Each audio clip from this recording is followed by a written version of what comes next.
흔히들 공기정화 식물은 건조하면 잎끝이 마른다고 하는데요. 이 아레카 야자와 같은 공기정화 식물들이 왜 건조하면 잎끝이 마르는지에 대한 이론적인 설명을 해볼까 합니다. 우선 야레카 야자를 비롯한 대부분의 공기정화 식물은 원산지가 아열대 기후예요.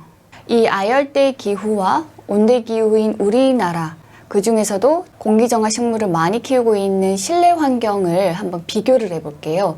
아열대 기후 같은 경우에는 햇빛은 강하고요. 온도는 높습니다. 강수량은 많고요. 그리고 습도는 높습니다. 반면에 우리나라, 그것도 실내 환경은요. 햇빛은 중간 혹은 중간 이하고요. 온도는 중간에서 조금 높은 정도? 강수량은 들쭉날쭉하기는 하지만 아열대 기후에 비하면 적은 편이고요. 습도 같은 경우도 비가 올 때는 습도가 올라갈 때도 있지만 대부분의 습도가 낮고 건조합니다. 근데 우리가 식물이 사는 환경을 놓고 비교를 할 때에는 조금 얘기가 달라요. 왜냐하면 우리가 흔히 아열대 하면 떠올리는 그 기후 조건이 실제 그 공기정화 식물들이 살고 있는 환경의 조건과는 조금 다르거든요. 여기 이 테이블을 아열대 기후의 땅이라고 생각을 하면요. 요 백합, 두 개의 백합이 아열대 기후에 사는 화력수라고 생각을 해보면 됩니다. 아열대 기후 그리고 열대 기후 같은 경우에는 온도가 높기 때문에 보통 나무들이 사이즈가 크고 키도 굉장히 큽니다. 이렇게 키가 크고 우람한 나무들이 이렇게 쭉 자라서 그 위에서 이렇게 가지와 나뭇잎을 쫙쫙쫙 이렇게 펼치면서 서로 내가 더 햇빛 먹을 거야, 햇빛 먹을 거야 이러면서 햇빛 경쟁을 해요. 이렇게 되면 우리의 공기정화 식물들은 요 땅 밑에 있는 요 바닥 여기에 살고 있는데 여기는 햇빛이 그렇게 많이 들어오지는 않습니다. 위에 있는 나무들 이파리에서 햇빛을 많이 가져갔기 때문에 그 사이사이로 들어오는 빛을 받으면서 자라요. 그래서 우리가 아열대 기후 하면 떠올리는 이미지와 달리 실제로 공기정화 식물 같은 경우는 햇빛이 그렇게 많은 환경에서 자라고 있지는 않습니다.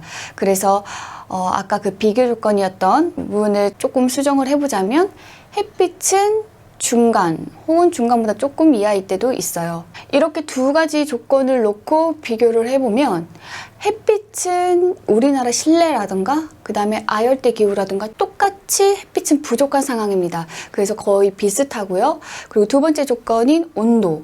온도는 아열대 기후가 좀 더 높기는 해요. 좀 더 높기는 하지만 우리나라 같은 경우 실내 환경 같은 경우에는 인간이 상시적으로 거주하는 공간이기 때문에 사실 그렇게 온도가 낮지는 않아요. 대부분의 가정이 겨울에도 난방을 하기 때문에 실내 온도가 최하 15도 이하로는 내려가지 않는 그런 선에서 유지되고 있습니다. 그리고 이제 실내 같은 경우에는 이제 강수량보다는 습도, 강수량으로 인해서 유발되는 습도라는 조건을 놓고 보면 아열대 기후는 습도가 연중 거의 습해요. 근데 이제 습도 같은 경우는 그에 비하면 우리나라는 상당히 건조한 편이에요. 그래서 우리나라가 공기정화 식물을 실내에서 키울 때 식물이 느끼기에 내가 원래 살던 곳이랑 되게 많이 다르다라고 느끼는 부분이 바로 습도입니다. 그러면 이 습도가 왜 잎의 끝을 마르게 하는지를 설명을 해볼게요.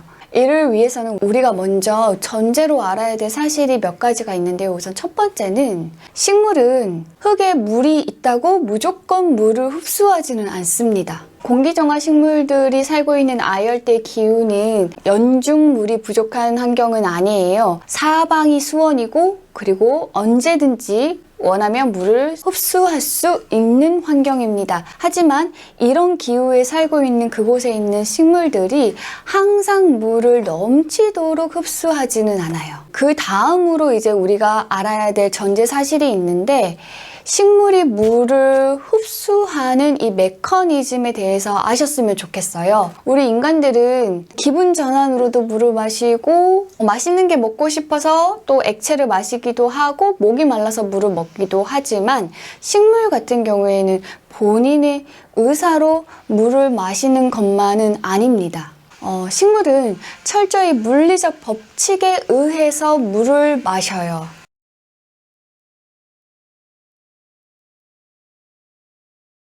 이 식물의 뿌리 같은 경우는 그 뿌리 전체가 반토막이라고 하는 얇은 막으로 쌓여 있어요. 그래서 이 반토막 같은 경우에는 이 반토막을 사이에 두고 양쪽에 물의 농도의 차이가 일어나면 양쪽의 물의 농도를 같게 하려는 그런 물리적 현상이 일어나요. 그래서 이거를 삼투 현상이라고 하는데요. 이 삼투 현상에 의해서 물이 이동을 하기 때문에 뿌리가 흙에 있는 물을 흡수할 때도 있지만 반대로 뿌리에 있는 물이 흙으로 나갈 때도 있어요. 이렇게 흙에 있는 물이 뿌리로 이동하는 데에도 물리적 법칙에 의한 힘의 작용이 이루어지는데 이 뿌리에 있는 물이 줄기, 잎, 그리고 이 공기 중으로 나가는 데까지도 물리적 법칙이 적용이 됩니다. 사실 자세히 생각해 보면 굉장히 흥미로운 일인데 식물 안에서 물이 이동하는 방향은 중력을 거스르고 밑에서부터 위로 이렇게 이동을 합니다. 그러면 어떻게 식물은 이 중력을 거스르고 가장 밑에 있는 물을 여기 위에까지 가지고 올 수 있었을까요? 여기에는 수분 포텐셜이라고 하는 힘의 원리가 적용이 되는데요. 이 수분 포텐셜은 물에 이동하려는 에너지 값을 말하는데요. 간단하게 얘기하자면 여러 가지 물리적 법칙에 의해서 이 식물체 안에서 물이 이동을 하려고 하는 힘을 말하는 거예요. 그런데 이 힘은 그 힘이 강한 값이 그 힘이 가장 약한 값으로 이동을 합니다.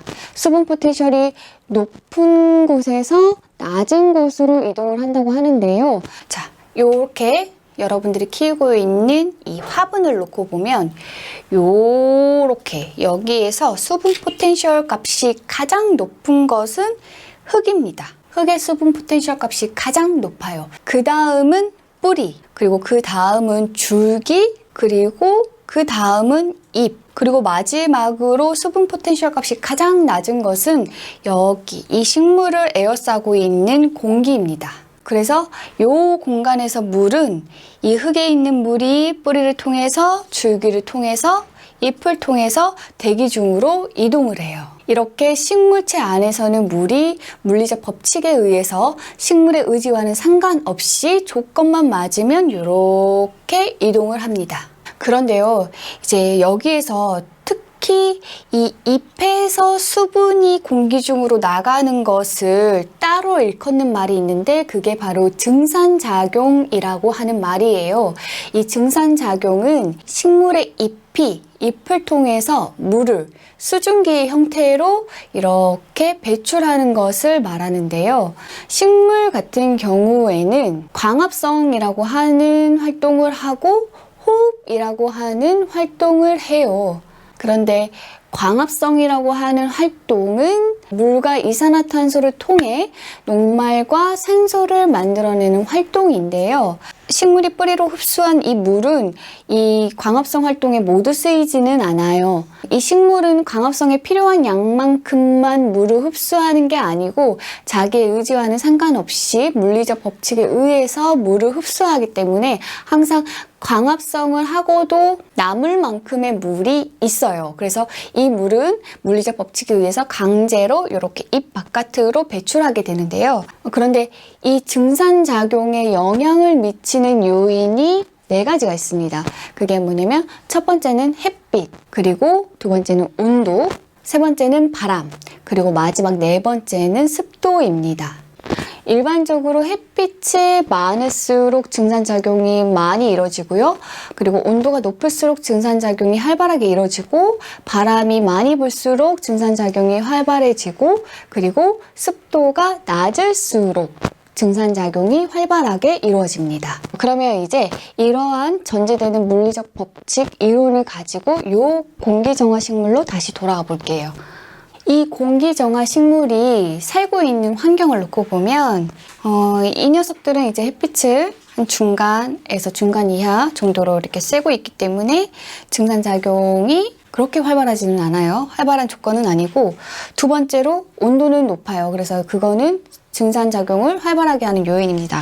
세 번째 바람 같은 경우에는 이게 굉장히 우거진 수풀림이기 때문에 바람이 그렇게 썩 잘 통한다 라고 말하기는 어려워요. 뭐 이렇게 밀폐된 실내처럼 바람이 안 통하는 건 아니지만 바람의 요인이 매우 강하다 라고 말하기는 조금 어려운 환경이고요. 마지막으로 습도 같은 경우에는 습도가 매우 높기 때문에 이거는 증산작용을 굉장히 억제시키는 그런 환경입니다. 그래서 아열대 기후에서 얘네들이 살고 있을 때 얘네들의 증산작용을 굉장히 활발하게 만드는 주 원인은 고온이에요. 그런데 그런 데에 살고 있던 얘가 이제 한국, 그것도 이렇게 실내 공간에 왔어요. 그러면 얘는 지금 살던 곳이 바뀌었지만 이 녀석이라는 식물의 특성 자체가 바뀐 건 아니에요. 그 말인즉슨 이 녀석은 아열대에 있던 그대로 생활을 한다는 말이에요. 그곳에 있었던 만큼만 물을 흡수할 수 있어요. 그래서 우리나라 환경에 왔다고 해서, 환경이 달라졌다고 해서 얘네가 그때와는 다르게 더 많은 양을 먹는 대식가가 되는 건 아닙니다. 그러니까 먹는 양은 똑같아요. 그러면 같은 양의 물을 마셨을 때 한국의 상황을 볼게요. 같은 양의 물을 마셨는데 한국 같은 경우에는 온도가 거기보다는 좀 낮아. 하지만 그렇다고 온도가 너무 낮지는 않고, 그러면 바람? 실내 같은 경우에는 좀 바람이 부족해서 조금 통풍이 잘 안 되긴 하지만 또 베란다 같은 경우에는 또 그럭저럭 돼요. 그리고 햇빛 같은 경우는 아열대 기후처럼 여기도 그렇게 많은 빛이, 여러분들이 일부러 직사광선이 내리쬐는 곳에 놓지 않은 이상은 그냥 그럭저럭 중간 강도의 빛을 쬐입니다. 그러면 이제 마지막으로는 마지막으로 습도를 보면 이 습도 같은 경우에는 장마 같은 극히 일부분의 기간을 제외하면 항상 습도가 낮아요. 비 올 때를 제외하고는 대부분의 기간이 습도가 낮아요. 그래서 원래 살던 곳에 비해서 온도가 그렇게 많이 낮아진 건 아닌데 대신에 습도는 굉장히 낮아졌기 때문에 원래 있던 곳보다 훨씬 더 증산작용을 많이 하게 되는 거예요. 마시는 값은 같잖아요. 그런데 마시는 양에 비해서 더 많은 양의 물을 이 잎으로 뿜어내기 때문에 이 잎끝이 마르게 되는 것입니다. 그러면 이 잎을 마르지 않게 하기 위해서 우리가 무엇을 할 수 있느냐? 우리가 증산작용에 개입하는 4가지 요인을 놓고 보면 첫 번째인 온도. 이 온도가 낮아질수록 증산작용은 더뎌지는데 이 공기정화 식물 같은 경우에는 15도 이하로 떨어지게 되면 식물들이 죽어요. 그래서 최저 생육 온도가 10도 정도이고 그 온도가 되기 전에 한 15도만 내려가도 죽는 식물들도 있습니다. 그래서 여러분들이 증산작용을 좀 더디하게 하기 위해서 온도를 내릴 수는 없어요. 그러면 두 번째 요인, 햇빛. 햇빛 같은 경우에는 지금 이 실내 환경도 충분히 낮은 강도예요. 여기에서 더 낮은 강도로 가게 되면 식물이 생존을 위해서 필요한 광합성을 못하게 되기 때문에 그것은 바람직하지가 않습니다. 다른 요인으로 식물이 죽을 수 있어요. 그러면 세 번째 요인인 바람. 이 바람을 덜 불게 한다. 그러면 이 역시 증산작용은 좀 더디게 할 수 있는데 대신 이렇게 통풍이 안 되면 식물에 있는 이 흙에 있는 물이 안 마르면서 식물이 과습으로 죽게 됩니다. 그래서 여러분들이 이 식물 생존에 필요한 최소한의 통풍, 바람은 유지를 해줘야 돼요. 그러면 식물의 생존과 상관없는데 다르게 할 수 있는 변수는 무엇이냐 하면 바로 마지막 습도입니다. 지금 습도가 너무 낮아서 증산작용이 활발한 거기 때문에 습도를 여러분들이 높여주시면 돼요. 그런데 일반적으로 우리가 어떻게 생각을 하냐면 식물이 잎이 마른다? 마른다는 건 뭔가 물이 부족하다는 뜻이고 그러면 화분의 흙에다가 물을 더 줘야겠다 이러면서 물을 오히려 더 주는 경우가 많아요. 그래서 이렇게 이미 물이 충분히 있는데도 물을 먹어서 과습으로 죽는 일이 많아지게 됩니다. 그래서 초보자분들은 잎끝이 말랐을 때 여기에다 물을 더 줘서 과습으로 죽이는 경우가 굉장히 많아요. 증산작용이 굉장히 활발하다는 뜻은 식물이 잎을 통해서 물을 많이 뿜어내고 있다는 뜻인데 그러면 뿜어낸 양만큼 내가 물을 주면 식물도 아까 물의 이동은 수분 포텐셜에 의해서 이렇게 움직인다고 했으니까 물이 나간 만큼 식물은 또 물을 흡수할 게 아닌가? 라고 생각하실 수 있어요. 그런데 왜 수분 포텐셜이라는 물리적 법칙에도 불구하고 나간 만큼의 물이 이 식물에게 공급되지 않아서 식물 잎 끝이 마르냐면요. 이 식물도 목이 마르면 물을 먹고 싶죠. 먹고 싶은데 이 먹는 데에도 한계가 있어요. 왜냐하면 이 식물은 자기가 가지고 있는 뿌리의 수만큼 물을 흡수할 수 있는데, 근데 내가 최선을 다해서 물을 흡수할 수 있는 그 양을 초과해서 물이 사라져 버리면 식물은 별다른 도리가 없어요. 그래서 식물이 가지고 있는 뿌리로 내가 최선을 다해서 흡수할 수 있는 물의 양이 100이라고 가정을 해봐요. 그러면 이 식물이 항상 100을 흡수하지는 않을 거예요. 뭐 그날 상황에 따라서 한 60을 흡수할 때도 있고 10을 흡수할 때도 있고 또 100을 흡수할 때도 있을 거예요.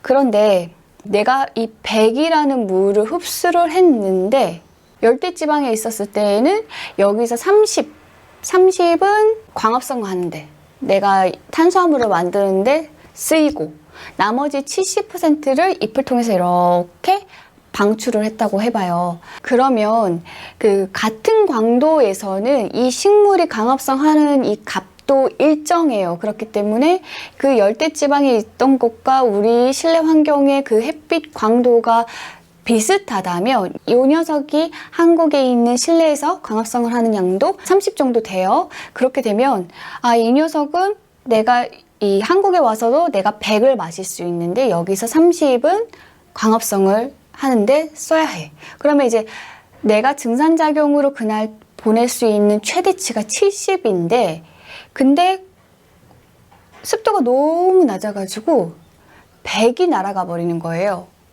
그러면 마이너스 30. 이 식물 몸에서 30 정도가 부족한 거예요.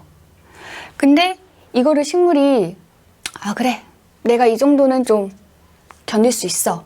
그래서 약간 긴축 재정을 해서 요 30을 어떻게 마련을 해서 떼워요.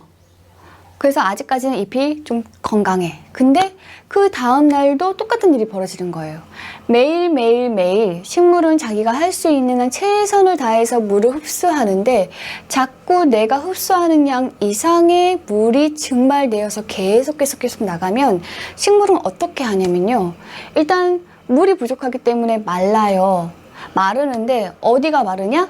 잎이 마릅니다. 왜? 이 식물이 물을 가지고 있는 곳은 꽃도 있고 줄기도 있고 뿌리도 있잖아요. 근데 왜 거기에 있는 그 기관들을 말라버리게 하지 않고 요 잎을 마르게 하냐면요. 이게 일시적인 문제면 꽃이나 뭐 줄기나 뿌리를 말려도 돼요. 근데 이게 계속적으로 발생하는 문제라면 식물은 한 30% 정도의 증산작용을 할 수 있는 잎을 마르게 해서 70%만 잎을 통해서 증산작용을 하게 하고요. 잎에서 30% 정도의 수분을 빼앗아서 내 부족한 부분을 만회하는 부분도 있지만 이 잎이 상해버리면 증산작용을 할 수 있는 면적 자체가 줄어들기 때문에 내가 이 환경에서 100의 증산작용을 했다면 잎이 말라서 없어진 이후에는 70%의 증산작용만 할 수 있게 되는 거예요. 그래서 식물은 일시적으로 건조하다고 해서 일시적으로 증산량이 많다고 해서 바로 잎을 마르게 하지는 않고요. 그런 환경이 지속적으로 계속 누적되면 그 환경에 맞춰서 자신들의 잎을 정리를 해요. 일종의 구조 조정의 개념도 포함되게 그렇게 식물의 잎을 마르게 해요. 그래서 여러분들이 어차피 물을 많이 줘봤자 식물은 자기가 먹을 수 있을 만큼만 먹을 수 있어요. 그래서 이 식물은 지금 최선을 다해서 내가 100의 물을 먹고 있는데 근데 그 화분에다가 물을 계속 내가 감당할 수 없을 만큼의 물이 계속 누적되다 보면 이 흙에 공기층이 없어지면서 과습 문제로 이어지게 됩니다. 그래서 식물의 잎끝을 마르게 하기 위해서는 여러분들이 이 공중 습도를 맞춰줘야 되는데요. 그래서 흔히들 공중 분무라고 하죠. 이렇게 분무기 같은 걸로 이렇게 잎에다가 흙 말고 요 잎에다가 이렇게 물을 뿌려줘서 여기를 습하게 만들어 주라고 하는데요. 아침, 저녁으로 이렇게 뿌리라고 말을 해요. 그런데 그러면 내가 공기정화 식물을 키우는 내내 이걸 이렇게 해야 되는 건가? 라고 생각을 하실 수 있는데 그건 아니고요. 뭐 습하거나 아니면 비가 온다거나 장마가 있다거나 이럴 때는 여러분들이 안 하셔도 되고, 그리고 겨울 같은 경우에도 가습기도 틀고 있으면 굳이 안 하셔도 돼요. 그런데 이제 봄철 그리고 뭐 가을철 이렇게 좀 유난히 건조한데 또 따뜻하고, 또 봄이랑 가을엔 또 의외로 또 창문만 열어놓으면 통풍도 잘 되거든요. 그래서 바람도 잘 부는 이럴 때, 그래서 증산량이 너무 많을 것 같다라고 생각이 될 때에는 그럴 때만 이렇게 아침 저녁으로 이렇게 물을 뿌려주시면 됩니다. 하루 수분량이 부족하다고 해서 바로 잎이 마르거나 하지는 않아요. 이게 건조한 날이 계속 누적되면 거기에 맞춰서 식물이 잎을 말려버리는 것이기 때문에 여러분들이 느끼기에 덥고 건조한 날이 좀 계속 오래 간다 싶으시면 이렇게 수시로 잎에다가 물을 뿜어주세요. 마지막으로 당부드릴 말씀이 있는데, 이게 여러분들이 이 흙에 있는 물의 절대량은 항상 확인을 하신 후에 공중분무를 하셔야 됩니다. 왜냐하면 여러분들이 이 흙이 건조해서 식물이 마실 물이 없는 거를 파악하지 못한 상태에서 이렇게 잎에다가 먼저 물을 주게 되면, 아무리 이게 잎에다가 뿌렸다고 하더라도 요 물이 이렇게 물 분자가 가라앉아서 요 흙 위에 이렇게 가라앉아서 요 겉에 흙은 촉촉하게 만들어요. 그래서 여러분들이 봤을 때 얘가 지금 흙이 마른 건지 물이 부족한 상태인지 파악하기가 어렵게 됩니다. 그래서 얘가 총력을 다해서 물을 흡수하고 있는 이때에 여러분들이 물을 거르게 되면 식물이 말라서 죽을 확률이 굉장히 높아지게 돼요. 그래서 여러분들이 이 공중분부로 이렇게 습도를 챙겨주실 때는 항상 흙에 있는 물이 충분히 있는가를 먼저 확인을 해주시고 그 다음에 이렇게 잎에 물을 뿌려주세요.